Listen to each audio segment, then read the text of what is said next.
Je serai beaucoup plus bref. En réalité, ce sont des idées que nous avons eues dans notre groupe de travail pour mettre en place des techniques qui ne sont pas encore utilisées, mais qui pourraient être un modèle à suivre par d'autres.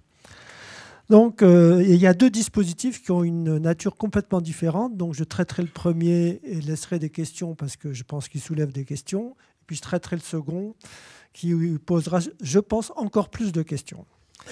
Alors, pour le premier, on part d'un constat que dans pas mal de situations, et on vient de le dire à l'instant, il y a un déséquilibre qui se crée avec le temps pour le salarié, avec une perte d'intérêt, une usure du salarié dans l'emploi, la difficulté d'adaptation aux évolutions du poste, et plus simplement une détérioration du ratio économique entre la valeur des fonctions d'une part et le coût réel supporté par l'entreprise, à quoi s'ajoute le fait qu'avec les augmentations programmées de la rémunération, cet écart s'élargit.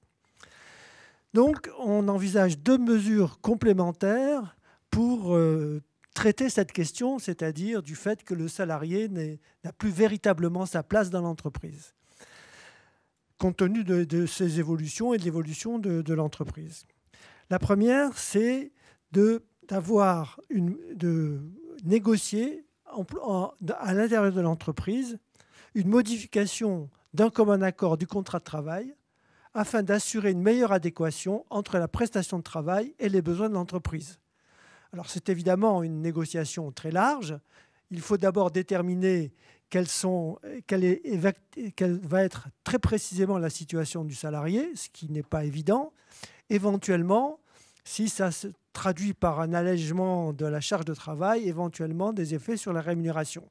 C'est toute la négociation qui devrait se réaliser.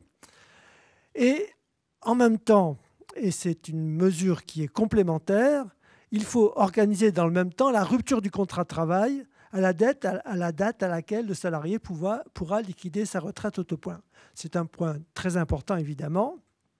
Donc, les parties peuvent déterminer dans cet accord sur la mise en place de modalités adaptées la date de la fin de la relation d'un commun accord, ainsi que les conditions financières de cette fin de la relation. Ces modalités seraient subordonnées à la conclusion d'un accord d'entreprise ou d'un accord de branche qui en fixerait les modalités générales. Et afin de minimiser tout risque potentiel d'abus, ça pourrait aller jusqu'à la protection du salarié dans l'emploi, jusqu'à la dette de son temps plein. Donc, autrement dit, si le salarié consent quelques sacrifices financiers, s'entend, en contrepartie, l'employeur lui garantira le fait qu'il restera dans l'emploi jusqu'à l'âge de son taux plein. Donc ce dispositif peut être favorable à tout le monde, aux salariés parce que ça organise une fin en douceur de sa relation de travail jusqu'à l'âge de la retraite. Pour l'employeur, évidemment, c'est une meilleure adéquation entre l'emploi du senior et les besoins de l'entreprise et la capacité de programmer toute l'évolution du salarié. Pour l'assurance chômage, évidemment, une réduction des coûts. Et pour les organismes de sécurité sociale, le fait qu'il y aura des cotisations pendant toute cette période. Donc, autrement dit, c'est ce qui est fondamental, ce qui serait l'innovation, c'est à la fois la possibilité d'avoir une modification du contrat de travail, d'une part, et d'autre part, une organisation des modalités de sortie du salarié qui soit avantageuse à la fois pour le salarié et pour l'entreprise. Voilà, donc est-ce que ça vous plaît, ça vous plaît pas, ça vous semble irréaliste? Il y a plein de questions qu'on peut se poser. Nous, on se les a posées, mais on a répondu par l'affirmative, mais parce que nous étions optimistes. Peut-être le serez-vous moins. Si je pouvais faire une remarque, moi je trouve que l'idée est bonne. Merci. L'idée est plutôt bonne et intéressante. J'avais vu dans l'article que, sauf faute grave ou lourde, le contrat pouvait être rompu. Je pense qu'il faut peut-être aussi imaginer quelque chose en cas d'insuffisance professionnelle ou d'une implication qui serait un peu qui serait moindre. C'est-à-dire que ce qui risque de faire peur dans cette idée, pour les employeurs, c'est de dire le contrat de travail est garanti jusqu'au moment où la personne peut liquider sa retraite à taux plein. Oui, je comprends très très bien. C'est une question que nous étions posée. D'ailleurs, c'est pas nécessairement à le prévoir, mais nous pensons que c'est un risque à prendre, et l'entreprise, compte tenu de la nature de l'évolution contractuelle, c'est un risque qu'elle peut prendre, parce qu'elle peut prendre le risque d'avoir un salarié qui est bien dans son emploi et qui reste dans son emploi. Évidemment, les modalités habituelles de rupture ne sont pas prévues. S'ajoute que les modalités habituelles de rupture ne sont pas tellement garanties dans l'état de la jurisprudence de la Cour de cassation. Donc, autrement dit, c'est un risque que l'employeur va prendre, mais quand même un risque relativement limité, me semble-t-il.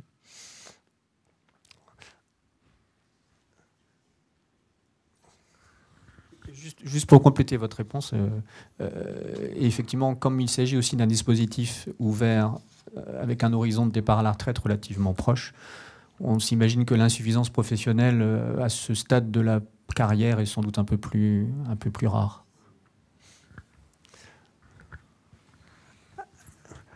Alors c'est le même type de question qui va se poser dans la deuxième proposition, laquelle est un peu plus révolutionnaire et mérite réflexion, nous semble-t-il, en tout cas. Voilà.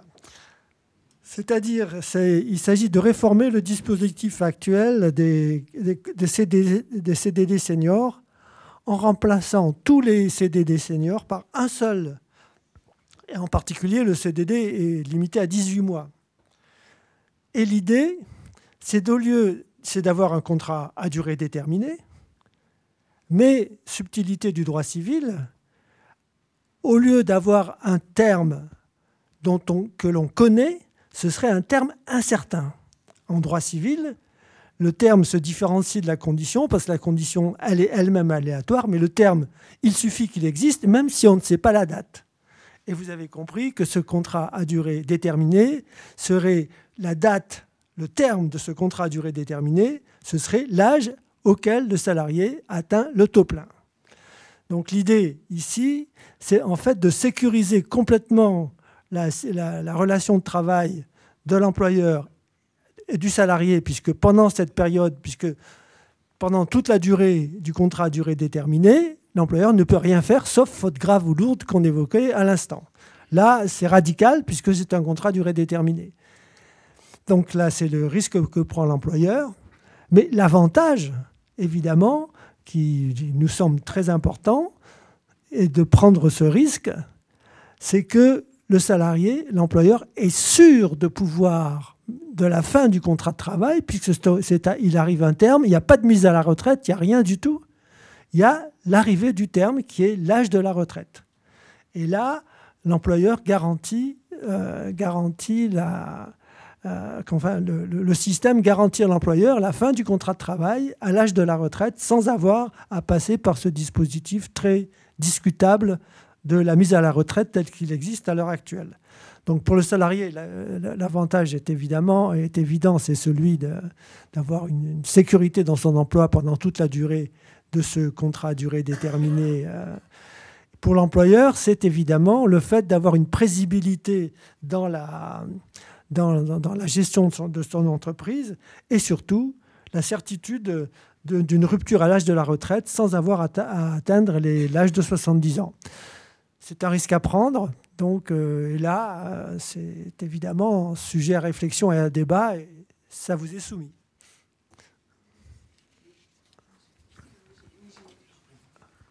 Merci, Carole Boyer. J'ai une question.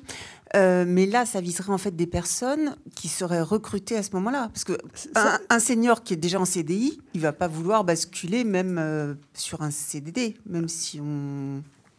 Évidemment, c'est plus pour les... Des personnes qui sont en recherche éventuellement oui, d'emploi, mais d'un autre côté, l'intérêt pour le salarié, c'est la garantie d'emploi. pendant toute la durée qu'il reste. Il risque rien d'autre, puisque normalement, on ne peut le rompre le contrat de travail que pour faute grave ou faute lourde. Donc c'est une garantie d'emploi quand même pour le salarié. Oui, tout à fait. Non, mais j'entends bien et je vois votre raisonnement, mais je me dis juste, je suis salarié à, je sais pas, 61 ans en CDI. Il va falloir ramer pour me dire bascule plutôt sur un CDD avec effectivement le terme qui sera la retraite. Vous voyez, c'est sur la gymnastique qu'il faut au niveau intellectuel pour le salarié en question. Donc ça serait peut-être plus pour des personnes qui ne sont pas en emploi actuellement et qui peuvent basculer là-dessus. Vous avez raison sur... D'abord, c'est effectivement un moyen de recrutement qui me semble un bon moyen de recrutement, mais ça n'est pas exclu que des salariés acceptent une garantie d'emploi dans ces conditions. Mais ce sera beaucoup plus difficile à négocier, bien entendu. J'imagine. Merci. Merci de votre question, en tout cas.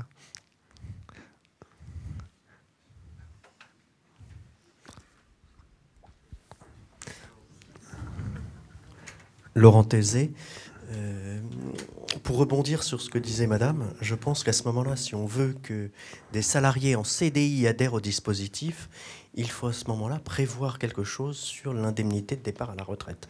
Oui. Parce qu'un salarié qui a 20 ans, 25 ans d'ancienneté ne va pas lâcher son indemnité de retraite comme ça. Ah oui. Donc à ce moment-là, ça veut dire qu'il faut qu'il y ait quelque chose dans le dispositif qui soit envisagé sur l'indemnité. Oui, je pense que vous avez tout à fait raison. Je pense qu'il faut aussi prévoir les conditions financières de la fin du contrat de travail pour substituer une indemnité de départ à la retraite, au moins. Oui, vous avez tout à fait raison. Oui.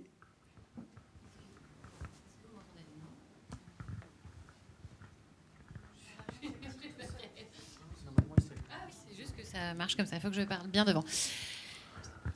Je ne sais pas, je sais que ça ne va pas être une mesure très populaire, notamment vis-à-vis des partenaires sociaux et des syndicats, mais sinon, est-ce que pour réfléchir à effectivement un emploi meilleur des seniors, l'idée, ça ne serait pas de réformer la possibilité pour les employeurs de mettre à la retraite ?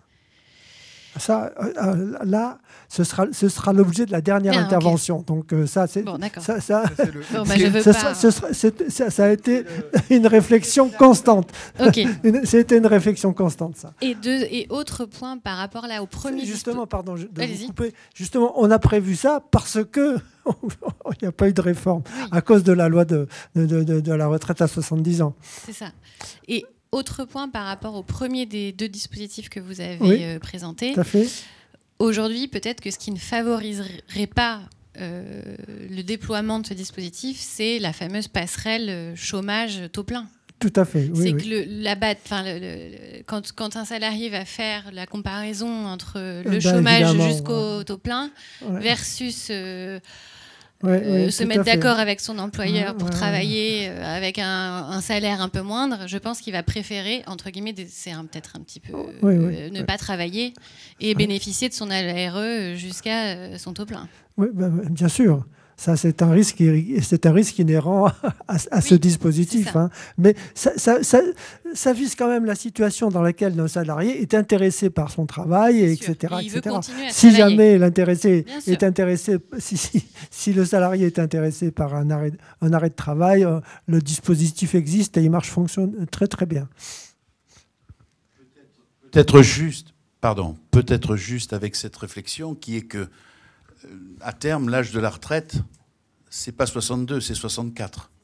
Donc à terme, ça se finit pas avec une ARE. Ça risque de se finir au RSA. Donc de ce point de vue-là, le dispositif du coup retrouve un certain intérêt peut-être pour le salarié. C'est sûr, mais bon. Ça va dépendre à partir de quel âge on va être la mesure. Exactement. Ah oui. Philippe, il y a aussi un petit bonus en CDD, il y a 10%. Ben oui, exactement. J'aurais juste une question sur la deuxième proposition de CDD. Qu'avez-vous prévu comme mesure de transition entre la fin du CDI et le début du CDD ? C'est une modification. Si on passe de l'un à l'autre, c'est une modification du contrat de travail, tout simplement. On passe du CDI au CDD. C'est une modification d'un commun accord entre l'employeur et le salarié. D'accord. Oui, enfin, la deuxième mesure, là, le CDD, pour moi, ça vise les gens qui sont déjà au chômage et qui veulent absolument retrouver un emploi et qui n'ont pas vraiment le choix et donc ils sont prêts à prendre un CDD. Après, oui. Est-ce que c'est vraiment sécurisé pour un employeur s'il y a une nouvelle réforme de l'âge de départ à la retraite? Est-ce qu'un employeur va prendre le risque de prendre quelqu'un en CDD en se disant que le terme, ce sera l'âge légal de la retraite? Oui, pour l'instant, on n'en est pas encore là. Oui, vous avez raison, mais on n'en est pas encore là.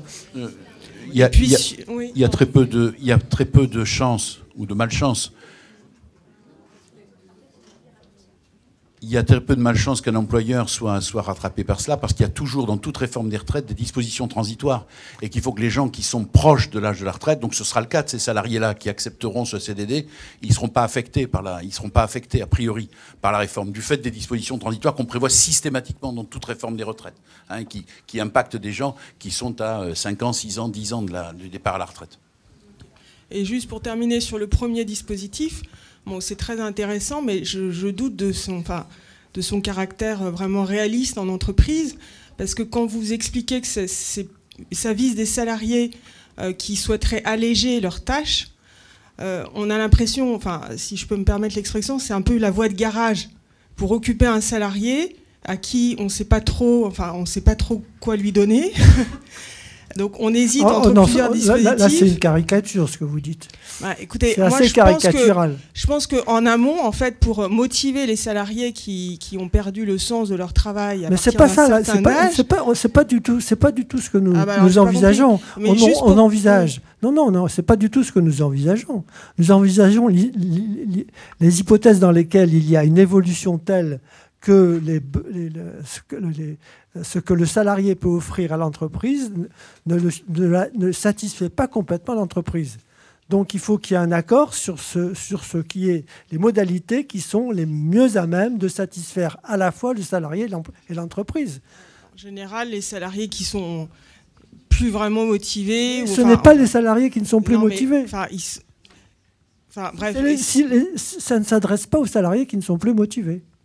Mais alors, quel est l'intérêt pour l'employeur de proposer un dispositif comme ça? L'employeur, il a un double intérêt. C'est déjà d'avoir discuté avec le salarié, de savoir quelles sont les modalités qui le satisfont le plus, et éventuellement, ensuite, si jamais ces éventualités se traduisent par une réduction du temps de travail, d'avoir une compensation financière. Ah oui, là, on en revient à des dispositifs qui peuvent être prévus par des accords de GEPP ou autres, de réduction. Oui. Non, mais oui, là, bien sûr. Okay. Oui, on s'y retrouve.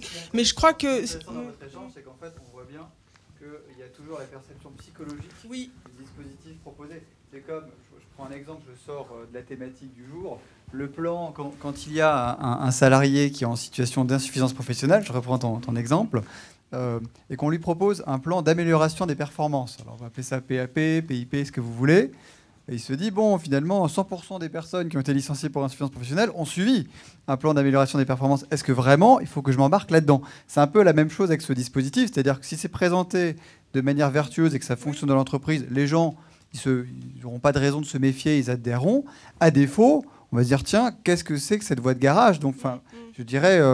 on voit bien la manière de présenter, la culture d'entreprise, ça va être déterminant dans la manière dont le dispositif va être reçu. Effectivement, moi j'avais un biais sur le sujet parce que j'en voyais effectivement la catégorie de salariés qui se retrouvent démotivés et dont on ne sait plus comment les intéresser.